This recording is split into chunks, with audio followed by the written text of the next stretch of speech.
C'est au moment où les planètes sont en train de se réaligner en faveur de la droite traditionnelle que le calendrier judiciaire, avec ce procès, vient polluer ce moment plus favorable pour elle. Car on peut dire qu'avec la campagne municipale très offensive, par exemple du bulldozer Rachida Dati à Paris, avec la remise en ordre du parti, LR assagi depuis l'élection à sa tête de Christian Jacob, et surtout avec les difficultés à répétition que rencontre la Macronie, le président de la République, avec tout ça, oui, la droite est en train de relever la tête. Mais voilà, les effluves nauséabondes de cette affaire Fillon, qui a explosé en pleine campagne présidentielle de 2017 et qui a valu à la droite une défaite historique, alors qu'elle était largement gagnante dans les sondages après l'ère Hollande.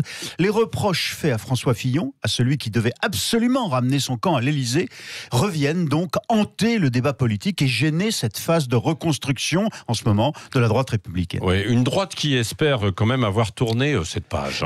Oui, qui affirme, elle, en tout cas, avoir tourné le dos aux pratiques qu'on reproche à François Fillon. Le népotisme d'abord, faire salarier sa femme comme son assistante, sans que par ailleurs on retrouve les travaux qu'elle était censée produire. Les détournements de fonds publics. 1 million d'euros, Patrick, tout de même, réclamés par l'Assemblée nationale, seule partie civile au procès, à l'ancien Premier ministre. Tous ces faits, la nouvelle génération d'élus LR estime ne plus en être comptable.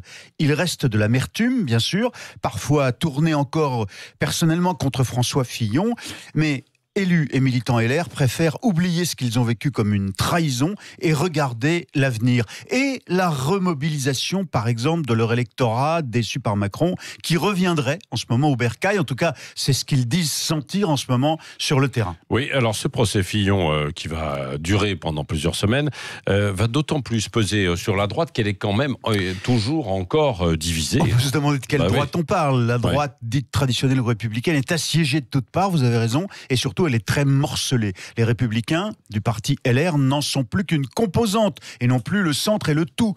Il y a la droite qui gouverne avec Macron d'abord. Ce sont Édouard Philippe, Bruno Le Maire, Gérald Darmanin.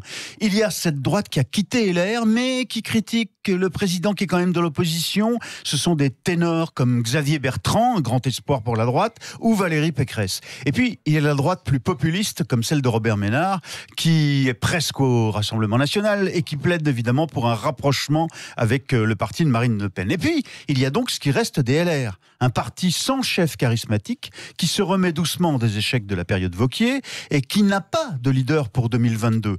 C'est un enjeu essentiel, ça. Nicolas Sarkozy, qui n'a pas tout à fait renoncé, malgré lui aussi des ennuis judiciaires, Sarkozy pousse François Baroin sur le devant de la scène, un peu comme un faux-né du l'ex-président de la République.